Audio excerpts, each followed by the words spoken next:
الله ونشهد أن لا إله إلا الله وأن محمدا عبده ورسوله أم حسبتم أن تدخلوا الجنة ولما يأتكم مثل الذين خلوا من قبلكم بارك الله لنا ولكم في القرآن العظيم ونفعنا وإياكم بالآيات والذكر الحكيم اللهم صل على سيدنا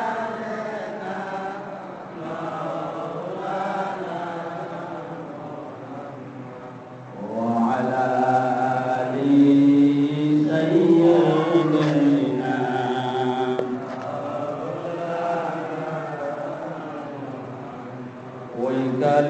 والكلمات حسين শহীদ হইলেন কারবালায়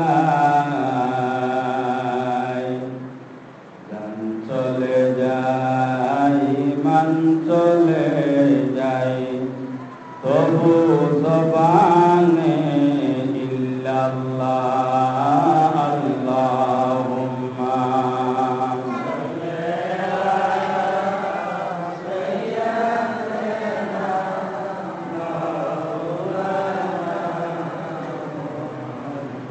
وعلى آل سيدنا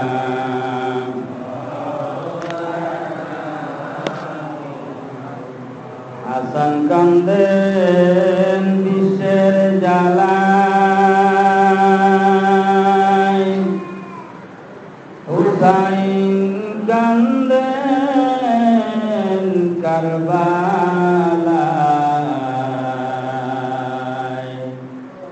জয়নাল আবদিন কান্দেন ইয়াজিদের জেলখানায় আল্লাহ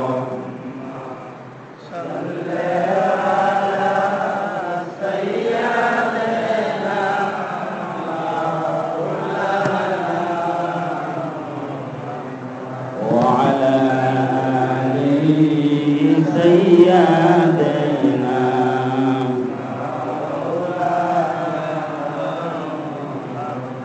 بلغ العلا بكماله كشف الدجى بجماله حسنت جميع خصاله صلوا عليه ओहद की मैदान बन गया है खूने हंजला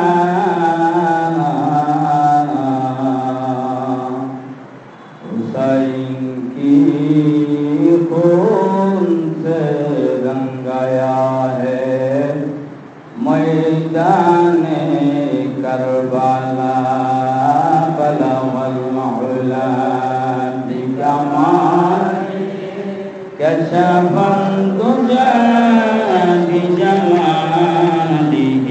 हसनत जमील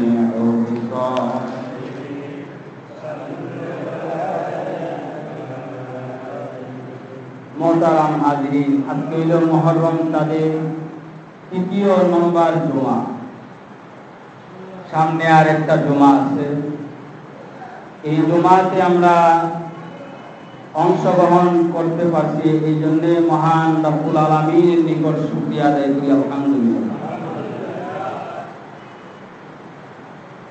গত সপ্তাহ আলোচনার শেষ যে অবস্থানটা ছিল হুসাইন সিটি পাইয়া মদিনাতে আর রইলেন না, কুফার দিকে রওনা হলেন। হযরত হুসাইন রাদিয়াল্লাহু তাআলা কুফার দিকে দিন রওনা হয়েছে। কিতাবের মধ্যে লেখছেন কুফাবাসীরা ওনার আব্বা হযরত আলীর সাথে দুর্ব্যবহার করে শাহাদাত বরণ করেছে। এমনকি ওনার বড় ভাই হাসানকেও তারা বিষ পান করাইয়া দুনিয়া থেকে শাহাদাত বরণ করেছে। এই যুদ্ধটা কেন হইল? কারবালা সংগঠিত কেন হইল? তার কারণটা কি? এর কয়েকটা কারণের মধ্যে একটা হইল গদি লইয়া লুবে। গদি লইয়া নবীজি যখন দুনিয়া থেকে বিদায় হয়ে গেছে, সকল সাহাবীরা মিলে হযরত আবু বকর সিদ্দিক রাদিয়াল্লাহু তাআলা আনহুকে খলিফা বানাইলেন, অর্থাৎ দেশের প্রধানমন্ত্রী বানাইলেন। ওই দেশে তখনকার সময় খলিফা বলা হইল, যিনি প্রধান তাকে খলিফা বলা হয়। আবু বকর সিদ্দিক রাদিয়াল্লাহু তাআলা আনহু সুন্দর করে দেশ চালাইছেন। এরপরে হযরত ওমর রাদিয়াল্লাহু তাআলা আনহু সকল সাহাবীরা মিলে খলিফা বানাইলেন। হযরত আবু বকর সিদ্দিককেও শাহাদাত বরণ করলেন। আর হযরত ওমর সেজদারত অবস্থায় একজন ইহুদি এসে তাকে ওনারে শাহাদাত বরণ করলেন। নাউজুবিল্লাহ বলবেন না। হযরত ওমরও দুনিয়া থেকে বিদায় হয়ে গেল। এরপরে সকলে মিলা পরামর্শ কইরা হযরত উসমান গনিকে খলিফা বানাইলেন। এই মক্কার এরিয়া, মদিনার এরিয়া যত পানি কুয়া ছিল সবগুলি ছিল হযরত উসমান রাদিয়াল্লাহু তাআলা। সুবহানাল্লাহ বলবেন না। হযরত উসমানকেও শাহাদাত বরণ করতেন ইহুদিরা।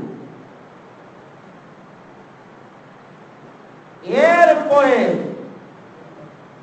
নবীজির মেয়ের জামাতা হযরত আলী চতুর্থ নম্বর যে খলিফা, সকলে মিলা ওনারে খলিফা বানাইলেন। উনি যখন দুনিয়া থেকে বিদায় হয়ে গেছে, ওনার বড় ছেলে হাসান রাদিয়াল্লাহু তাআলা অল্প কয়েকদিন দেশ শাসন করতেন খলিফা হয়ে। এরপরে হাসান রাদিয়াল্লাহু তাআলা কে তারা শাহাদাত বরণ করলেন। এরপরে মুয়াবিয়া উনি খলিফা হইলেন। মুয়াবিয়া যখন দুনিয়া থেকে বিদায় হয়ে গেছে, ওনার ছেলে ইয়াজিদ জুল কইরা রাষ্ট্র দখল করছে। বলেন তো দেখি এখন শান্তি হইল না অশান্তি? চারজন খলিফা, ওমর, ওসমান, আলী, আবু বকর, এই চারজন খলিফা যখন শেষ, এরপরে হযরত আলীর সন্তান হুসাইন রাদিয়াল্লাহু তাআলা যখন দুনিয়া থেকে বিদায় হয়ে গেলেন, শাহাদাত বরণ করলেন, তারা বিষ পান করাইলেন। এরপরে মুয়াবিয়া চালাইলেন রাষ্ট্র। মুয়াবিয়া যখন দুনিয়া থেকে বিদায় হয়ে গেছে, ওনার ছেলে ইয়াজিদ এক নম্বর হলো ইয়াজিদ হলো নারী লোভী, দুই নম্বর হলো খুব খারাপ লোক ছিল।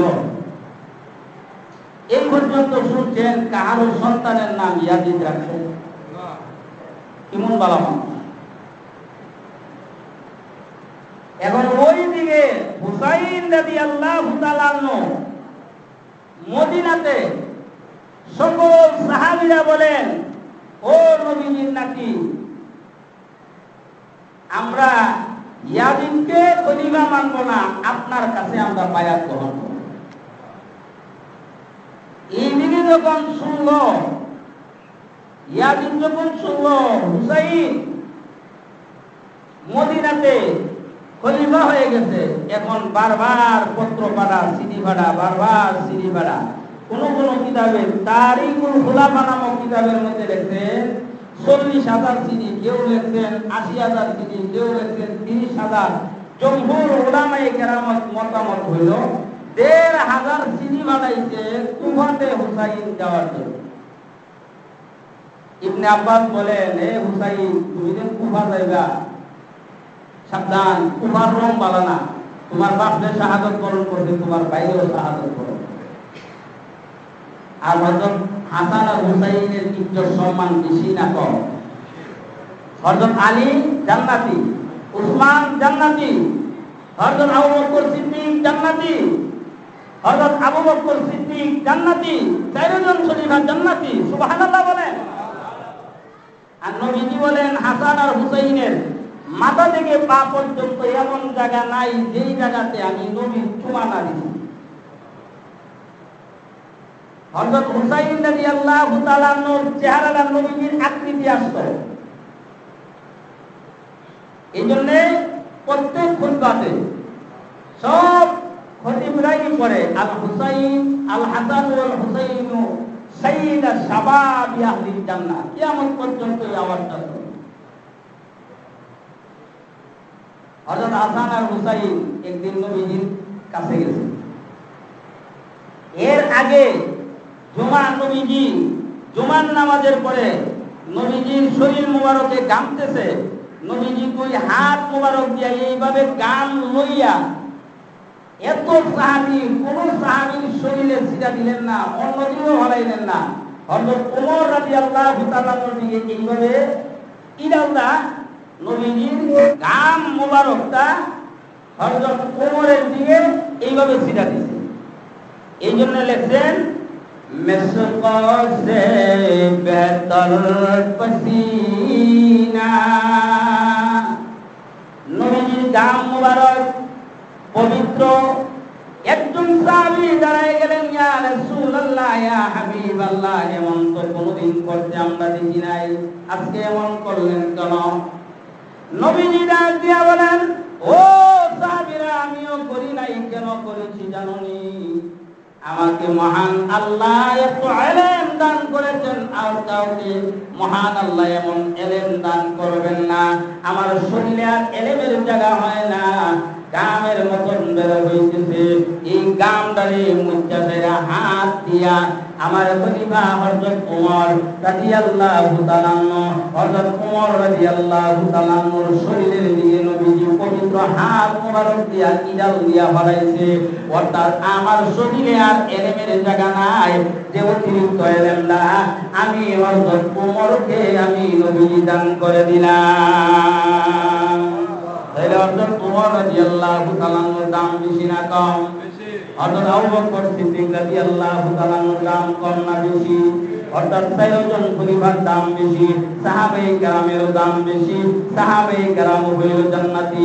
সাহাবায়ে কেরামের উপরে আল্লাহ রাব্বুল আলামিন রাজি হয়ে কোরআন শরীফের আয়াত নাযিল করে দিয়েছেন। ইসলামের জন্য সাহাবায়ে কেরাম যে কষ্ট করেছে আজও কেউ করবে না। এই জন্য আমার তেলাওয়াতকৃত আয়াত সূরা বাকারার 214 নম্বর আয়াতে আল্লাহ বলেন, আম হাসিবতুম আদখুলুল জান্নাহ, তোমরা কি মনে করো জান্নাতে যাইবা নামাজ রোজা হইরা দুই কাম কইরা? বলেন না, কমপ্লিট ঈমানদার হইয়া ঈমানওয়ালা কাজ করতে হবে। পূর্ববর্তী সাহাবায়ে কেরাম কত কষ্ট করেছে ওই দিকে লক্ষ্য করতে হবে। বিবি হারাইছে, মা হারাইছে, সন্তান হারাইছে। ১৫০০ সিঁড়ি যখন একসাথে জমা করলেন, ইবনে আব্বাস বলেন, রে হুসাইন, চিঠির রং ভালো না, এই চিঠির রং ভালো না, তুমি কুফার দিকে যাও না। এখন সকল সাহাবীরা একত্রিত হইয়া একটা ভুল গ্রহণ করলেন। সকল সাহাবীরা বসে এবং মক্কার মুসলমানরা সহ বসে একটা সিদ্ধান্ত নিলেন, এইভাবে আমরা হুসাইনকে ছেড়ে দিব না কুফার দিকে। কেন দিব না? কুফার রং ভালো না, কুফার মানুষরা ভালো না। সব মানুষ খারাপ না, আবার ইমানিওয়ালা মানুষ আছে, জজ্বাওয়ালা মানুষ আছে, হুসাইনি মুসলমানও আছে, নবীওয়ালা মুসলমানও আছে। জুড়ে কোন কথা ঠিক কি ঠিক না? এইভাবে ছেড়ে দেওয়া হবে না। মুসলিম ইবনে আকিলকে ডাক দেওয়া হলো। অর্থাৎ মুসলিম ইবনে আকিল হুসাইন রাদিয়াল্লাহু তাআলা চাচাত ভাই, আপনি যান কুফা নগরীর অবস্থাটা আপনি গিয়া পর্যবেক্ষণ করেন। অবস্থাটা কি জানেন?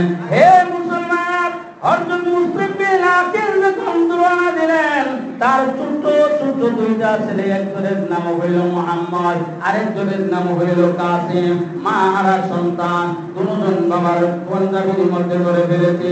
আব্বা কোথায় যাবেন গো? বলেন আমি কুফাতে রওনা দিয়েছি। আমরা কোথায় থাকবো? মা ওদের নাই, আপনি দুনিয়ার থেকে আপনিও কুফায় চলে যাবেন। আমরা কার কাছে আশ্রয় গ্রহণ করব? হে বাবা, সন্ধ্যা হয়ে গেলে আমরা কার কাছে আশ্রয় গ্রহণ করব? কাকে আমরা বাবা বাবা বলে ডাক দিব? আমাদের মা নাই, আমরা কার কাছে আশ্রয় গ্রহণ করব? এই ছোট্ট বাচ্চাগুলি ঘোড়ার উপরে উঠাইয়া আল্লাহু আকবার মুসলিম ইবনে আকিল কুফার দিকে রওনা হয়ে গেল। কুফার এরিয়ার ভিতরে ঢোকার পরে একজন দুইজন না, অল্প কয়েকদিনের ভিতরে ৮০,০০০ মুসলমান ওনার কাছে হুসাইনের নামের উপরে তারা হযরত মুসলিম ইবনে আকিলের কাছে বায়াত গ্রহণ করে ফেলেছে। আজ থেকে ১৪০০-১৫০০ বছর আগের কথা। ৮০,০০০ লোক মুরিদ হওয়া এটা কি বাড়ির কথা নাকি? এখন মুসলিম ইবনে আকিল বলেন ৮০,০০০ লোক আমার কাছে হুসাইনের নাম দিয়া তারা বায়াত গ্রহণ করেছে, তাহলে তো কুফার রংটা ভালো দেখা যায়। এখন পত্র লিখলেন, আরে হুসাইন আর দেরি করবা না, তুমি কুফার দিকে আক্রমণ করো। সুবহানাল্লাহ বলেন। এই চিঠি পাইলেন, চিঠি পাইয়া উনি তো যুদ্ধের জন্য রওনা হয়ে নাই, ওনার স্ত্রীকে নিলেন, ওনার ছেলে মেয়েদেরকে নিলেন, আরো যারা নবীর বংশের লোক ছিল অর্থাৎ ৪০ জন হইল মহিলা আর ৩২ জন হইল পুরুষ, মোট হইল ৭২ জন সঙ্গী লইয়া খাবার লইয়া কুফার দিকে রওনা হয়ে গেল।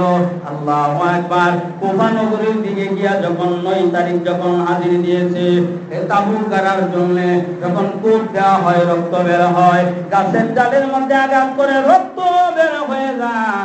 এখন হুসাইন রাদিয়াল্লাহু তাআলা আনহুর কাছে সাথীরা ডাক দিয়া বলেন, হুজুর রক্ত বের হইতেছে মাটি থেকে, রক্ত বের হইতেছে গাছ থেকে, এর কারণটা কি? আল্লাহু আকবার। হযরত হুসাইন রাদিয়াল্লাহু তাআলা আনহু ডাক দিয়া বলেন, এর সাথীরা আর গাছের মধ্যে আঘাত করবে না, মাটির মধ্যে আঘাত করবে না, আমি দেখি লোক কি পাওয়া যায়। একটা লোক আসতেছে, ডাক দিয়া বলেন, হে ভাই এই জায়গাটার নাম কি? বলেন এই জায়গাটার নাম হইল কারবালার ময়দান। বলে আপনি কোথা থেকে আসছেন? মদিনা থেকে আসছি। যেই জায়গাতে নবীজি বলছিল ঘোড়ার পা দেবে যাবে, ওই জায়গাতে আমার হুসাইন দুনিয়ার থেকে বিদায় হয়ে যাবে। ওইদিকে মুসলিম ইবনে আকিল ৮০,০০০ মুরিদ হয়ে আছে, ৮০,০০০ লোক মুরিদ হয়ে গেছে হুসাইনের নামের উপরে। ৮০,০০০ লোক ওনার ভক্ত হয়ে গেল। ফজরের নামাজের পরে উনি কুফার বড় মসজিদের মধ্যে নামাজ পড়ে উনি কোরআন তেলাওয়াত করতেছে। এই অবস্থা ৭০ জন জল্লাদ এসে ৭০ জন লোক হাতে তরবারি নিয়ে ঘেরাও করেছে। এখন মুসলিম ইবনে আকিল ডাক দিয়া বলেন, হে ভাইয়েরা, আমাকে এইভাবে তোমরা ঘেরাও কেন করেছো? বলে ঘেরাও কেমনে করেছি এটা কি বুঝো না? ৮০,০০০ লোকদের মুরিদ হয়েছে, তাতে আপনি খুশি? আপনাকে ইয়াজিদের কাছে নেওয়া হবে, আপনাকে হত্যা করা হবে। ওই মুসলিম ইবনে আকিল ডাক দিয়া বলেন, এটা কি কাজ? এটা কি কোন মুসলমানের কাজ হইতে পারে নাকি? এটা কোন মানুষের কাজ হইতে নাকি পারে নাকি? এমনি মুসলিম ইবনে আকিল উনিও দাঁড়ায় গেলেন তরবারি হাতের মধ্যে, কেননা মক্কা মদিনাতে সব সময় সকলের কাছে তরবারি থাকতো। আল্লাহ এই ৭০ জনের সাথে একা মোকাবেলা করে ওই ময়দান থেকে কুফার মসজিদের সামনে থেকে মুসলিম ইবনে আকিল নিজে একা ৭০ জনের সাথে লড়াই করে জয়ী হয়ে গেছে। সাহায্য কে করেছে? আরো জোরে কম। সাহায্য একমাত্র আল্লাহ করেছেন। এখন দেখা যায় ওনাকে কিভাবে ধ্বংস করা হবে। ওনার যেই জায়গাতে গিয়াছে আশ্রয় গ্রহণ করেছিলেন, যেই ঘরের মধ্যে গিয়ে আশ্রয় গ্রহণ করেছিলেন কুফাতে, ওনার নাম হইল হারিস ইবনে আরওয়ান। ওনার ঘরের মধ্যে থাকতেন, রাত্রিবেলা থাকতেন, ৩ বেলা খাওয়া দাওয়া করতেন। ওই আজিদ বাহিনীরা খালিদ ইবনে ওরওয়ানের কাছে বললেন, ওনাকে যদি ধরে ইয়াজিদের কাছে নিতে পারো তাহলে তোমাকে বড় পুরস্কার দেওয়া হবে। এখানে লম্বা আলোচনা। ওনাকে বাইর দিয়া নিয়ে গেলেন ইয়াজিদের সামনে, বড় একটা অট্টালিকার সামনে। ওনাকে দুনিয়া থেকে বিদায় করার জন্য কেল্লাটা যখন দেহ থেকে পৃথক করে ফেললেন, আর কেল্লা নিয়ে গেলেন, ধাক্কা দিয়ে জমিনের মধ্যে ফেলাই দিলেন। নিচের থেকে এই ইয়াজিদ বাহিনীরা শুনতে পাইল কালিমায়ে শাহাদাতের আওয়াজ শোনা যায়। সুবহানাল্লাহ বলেন। অর্থাৎ শরীরের কেল্লা আলগা হয়ে গেছে, রূহ থেকে কালিমার আওয়াজ বের হয়ে গেছে, আশহাদু আল্লা ইলাহা ইল্লাল্লাহু ওয়া আশহাদু আন্না মুহাম্মাদান আবদুহু ওয়া রাসূলুহু। সুবহানাল্লাহ বলেন।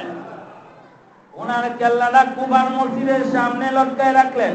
কিরম জালিম অর্থাৎ করছে, ওনারে যুবক হইয়া মসজিদের সামনে কেল্লাটারে লটকায় রাখছে। অর্থাৎ তাদের একটাই কথা, ইয়াজিদের বিরুদ্ধে যে যাইব তার অবস্থা এমন করবে। হুসাইন রাদিয়াল্লাহু তাআলা কারবালার ময়দানে যখন আগমন করলেন, ইবনে আব্বাস বাধা দিলেন, যায়েন না, রং ভালো না। বলে এই দেখেন পত্র আছে, ৮০,০০০ লোক ওনার কাছে বায়াত গ্রহণ করেছে আমার নামের উপরে।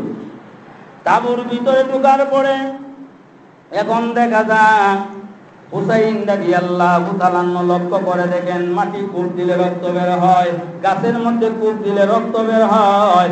এই অবস্থাতে খবর পাইলেন এই ময়দানটা হইল কারবালার ময়দান। সুবহানাল্লাহ বলেন। কিসের ময়দান? এখন থেকে ওই কারবালার ময়দান দেখা যায় ৬০০০ ইয়াজিদ বাহিনীরা তারা ঘেরাও করে ফেলেছে, পানি বন্ধ করে দিয়েছে। এটা বন্ধ করে দিয়েছে, পানি বন্ধ করে দিয়েছে। এমন মুসলমান আছে গিয়া দে নামাজও করে, রোজা রাখে, কিন্তু টিউবওয়েল থেকে পানি দিত। কোন ধর্ম, কোন বাধা নাই পানি আনার জন্য। হে কি জাতের মুসলমান? ইয়া দেখবেন হে নামাজও করে, রোজা রাখে, কিন্তু হে কোনটা পানি দিত না। হে বেড়া দিয়া রাখে, কাদা দিয়া রাখে। বুঝতে হবে ইয়াজিদের স্বভাব এবং ইয়াজিদ মার্কা মুসলমান। কি মার্কা মুসলমান? ইয়াজিদ মার্কা মুসলমান। হুসাইন রাদিয়াল্লাহু তাআলা ডাক দিয়া বলেন, পানি কেন বন্ধ করলেন? এইভাবে আমাদেরকে কেন আপনারা ঘেরাও করে রাখলেন? রাস্তা বন্ধ কেন করলেন? তখন আওয়াজ আসলেন, আপনাকে কুবা নগরীর দিকে যাইতে দেওয়া হবে না। হুসাইন রাদিয়াল্লাহু তাআলা ৪টা শর্ত দিলেন। ১ নম্বর হলো, আমি প্রতিদিন নানার রওজাতে আমি জিয়ারত করি, আসসালাতু ওয়াসসালামু আলাইকা ইয়া রাসূলুল্লাহ ইয়া হাবিবাল্লাহ। আমার তো কোনো দুশমনী নাই, আপনারা ইয়াজিদের সাথে সাক্ষাৎ করার জন্য হয়তো দেন, আর নাই তো আমি মদিনাতে ফিরে যাই। বলে এই কত মানলেন না। ২য় নম্বর বললেন, প্রয়োজনে আমরা তুরস্ক যাওয়ার জন্য আমাদেরকে সুযোগ করে দেন। বলেন না, দেওয়া যাবে না, অন্য দেশে দেন, আমি নানার রওজাতে যাব না, মক্কা মদিনাতেও আমি যাব না, দরকার নাই, আমি চর এলাকাতে গিয়া কষ্ট করব, দ্বীনের দাওয়াত দিব। ইয়াজিদ বাহিনীরা তাও মানলেন না।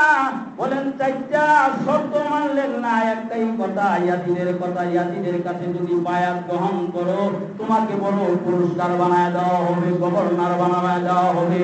হুসাইন রাদিয়াল্লাহু তাআলা ডাক দিয়া বলেন, হে ইয়াজিদ বাহিনীরা, আমি মরতে পারি, দুনিয়ার থেকে শাহাদাত বরণ করতে পারি, নানার বিরুদ্ধে, নানার বিধানের বিরুদ্ধে আমি যাইতে পারবো না, আল্লাহর বিরুদ্ধে আমি যাইতে পারবো না। সুবহানাল্লাহ বলেন। আমি মরতে পারি, কিন্তু ইসলাম ছাড়তে আমি রাজি না। আমি মরতে পারি, আমার নানার যে বিধান, এই বিধান উল্টানো আমার দ্বারা সম্ভব হবে না। এই জন্য হুসাইন রাদিয়াল্লাহু তাআলা উর্দু ভাষা উনি একটা ভাষণ দিয়েছিলেন কারবালার ময়দানে। বড় একজন কবি, মহা একজন কবি, যার নাম হইল আল্লামা ইকবাল। এই ইকবাল একটা কবিতা আবৃত্তি করেছেন। ওই কবিতা আবৃত্তি করে হাজার হাজার বইয়ের মধ্যে এইভাবে এলান করে দেওয়া হয়েছে, সকল মুসলমানদেরকে জানানো দেওয়া হয়েছে, হে মুসলমান, হযরত হুসাইন রাদিয়াল্লাহু তাআলা ৪০ জন মহিলা আর ৩২ জন পুরুষ, তারা কি মনে করেন যুদ্ধ করার জন্য গেছে? যুদ্ধ করার জন্য গেছে না। কুবাবাসীদের রং ভালো না, তাদের ভিতরের খবর হইল খারাপ, মুখের শব্দ হইল পরিষ্কার, বোঝাইতাছে উপরে দা ফিটপাট, ভিতরে হইল সদরঘাট। যে আমরা মুরব্বীরা অনেক সময় এই কথাটা বলে থাকি, হুসাইন রাদিয়াল্লাহু তাআলা যদি যুদ্ধ করার জন্য যাইতেন, তরবারি নিয়ে যাইতেন, হুসাইন রাদিয়াল্লাহু তাআলা যদি যুদ্ধের ময়দানে যাইতেন, তার আরো সঙ্গী নিয়ে যাইতেন, আসবাবপত্র নিয়ে যাইতেন। উনি তো একমাত্র নারার কালিমার আওয়াজ দেওয়ার জন্য উনি কারবালার দিকে রওনা হয়েছে। এই জন্য নবীজি বলেন, আমি নবীজির অংশ হইল হুসাইন, আল হুসাইন ওয়াল হুসাইন সাইয়্যিদা শাবাবি আহলিল জান্নাহ। হযরত হুসাইন রাদিয়াল্লাহু তাআলা জান্নাতি এবং জান্নাতীদের যুবকদের সর্দার, নবীজি নিজে ঘোষণা করে দিয়েছে। হুসাইন রাদিয়াল্লাহু তাআলা এক পর্যায়ে ডাক দিয়া বলেন, হে ইয়াজিদ বানিয়া শুনো, আমাকে অন্ত বিদায় দাও। বলেন, না, ইয়াজিদের কথা যদি না শুনো এই তরবারি দিয়া পাইছা। ইয়াজিদের কথা মানলে মানবার নেই, এই জায়গা থেকে যাওয়ার জন্য দেওয়া হবে না। হুসাইন ডাক দিয়া বলেন, হে ইয়াজিদ বাহিনীরা শুনো, আমার চিনুনি, আমি হইলাম হযরত আলীর সন্তান, আমি হইলাম রহমাতুল লিল আলামিনের কলিজার টুকরা ফাতেমার সন্তান। আমার নানা হইল রহমাতুল লিল আলামিন। ইয়াজিদ বাহিনীরা জবাব দিলেন, তুমি কার নাতি, কার হুতি, এইগুলি জানার দরকার নাই। নাউযুবিল্লাহ কম। চিন্তা করছি, সরাই থেকে যদি একটা লোক আয়, যদি দোকানে বসে, কেউ তোমার আব্বার নাম কি, নামি দামি লোক যদি হয়, সর্দার মাতাব্বর কিংবা হুজুর কিংবা বিশিষ্ট হাদিস সাহেবের জন্য, আরে সর্বনাশ, তোমার খুব আব্বা খুব ভালো, আর রহমতের নবীর নাতি কেমন নাতি? বলেন, আলী বিল জান্নাহ, হাসান হুসাইন বিল জান্নাহ। সুবহানাল্লাহ বলেন। তারা জান্নাতের যুবকদের সর্দার, মহান আল্লাহ ঘোষণা করে দিয়েছেন দুনিয়ার থাকতেই। ইয়াজিদ বাহিনীরা বলেন, তোমরা কার নাতি, কার হুতি, এইগুলি চিনার টাইম নাই। এরকম জালেম মার্কা মুসলমান আছে না নাই? আরো জোরে কর। হুসাইনের দাম কত? হুসাইন একদিন গেছে নবীজির কাছে, ইয়া বলেন, না না, আমনের সাথে আমি বহস করব। এটা করব। হুসাইন বলতেছে আমরা নবীর কাছে, ইয়া বলেন, না না, হে না না, আমনের সাথে আজকে বহস করব। নবীজি খুশির সুরে চোখ দিয়া অটোমেটিক, ওনার চোখ মুবারক দিয়া অটোমেটিক পানি বের হয়ে গেছে। নবীজি ডাক দিয়া বলেন, হে হুসাইন, আমার সাথে তুমি বহেস করবা? বলেন, হ্যাঁ, আপনার সাথে বহেস করব। আরেকদিন গিয়া বলেন, হে না, প্রত্যেক মক্কার বাচ্চারা ঘোড়ার উপরে ঘোড়া দৌড়া, মানুষেরা ঘোড়া দৌড়া। ওই সময় প্রচলন ছিল ছোট্ট ছোট্ট ঘোড়াগুলি, ছোট্ট ছোট্ট বাচ্চারা ঘোড়া দৌড়াইতেন। হে না না, আমরা একটা ঘোড়া দেয়া কিনা দেন না, আমরা দুই ভাই একসাথে ঘোড়া দৌড়াইব। নবী ডাক দিয়া বলেন, হাসান হুসাইন রে, আমি তো নানার কাছে টাকা নাই, কিন্তু ঘোড়া দৌড়াইবার সবটা আমি মিটা দেই। বলেন, মিটাইবেন কেমনে? ঘোড়া ছাড়া কেমনে মিটাইবেন? নবীজি যখন মসজিদে নববীতে সেজদার মধ্যে যাইতেন, নবীজি হুজরাখানার ভিতরে নামাজের মধ্যে সেজদার মধ্যে যাইতেন, দুইজন বাচ্চা নবীজির পিঠ মোবারকতে উঠতেন। একজনের নাম হইল হাসান, আরেকজনের নাম হইল হুসাইন। নবীজি ডাক দিয়া বলেন, হে হুসাইন, আমি তোর নানা, তোদের জন্য ঘোড়া হইলাম, তোরা আমি নবীজির পিঠ মুবারকে উঠা তোরা ঘোড়া ঘোড়া। সুবহানাল্লাহ বলবেন না? ঘোড়া কিরম ঘোড়া, আর সাওয়ারিটা কেমন সাওয়ারি? এখন হুসাইন রাদিয়াল্লাহু তাআলা ঘোড়ার উপরে নবীজির উপরে উঠলেন, উঠা দুইটা এইভাবে টেন দিয়া এইভাবে ধরলেন। এখন ডাক দিয়া বলেন, না না, ঘোড়ার টেন লাগাম আছে, আমার ঘোড়ার দি লাগাম নাই। এমনি নবীজির সুন্নতির চুলগুলি টান দিয়া, পাপড়ি চুল ছিল, টান দিয়া হুসাইনের হাতে দিয়া দিলেন। আর ডাক দিয়া বলেন, হুসাইন রে, নেও তোমার ঘোড়ার লাগাম, তুমি ঘোড়া দৌড়াইতে থাকো। আর নবীজিও হাবুর হাবুর করে সামনের দিকে যাইতেছে। সুবহানাল্লাহ বলেন। তাহলে হুসাইনের দাম বেশি না কম? বলেন হুসাইনের দাম বেশি না কম? এই হুসাইনকে ইয়াজিদ বাহিনীরা মর্মন্তভাবে ওই কারবালার ময়দানে শাহাদত বরণ করেছিলেন। আল্লাহ এই কারবালায় সুহাদা, এই কারবালার ওসিলা করে আমাদের সকলকে কবুল করে দেন। সবাই বলেন আমিন। এরপর থেকে আগামী জুমার থেকে আলোচনা হবে, যারা সুন্নাত করেন না সুন্নাত।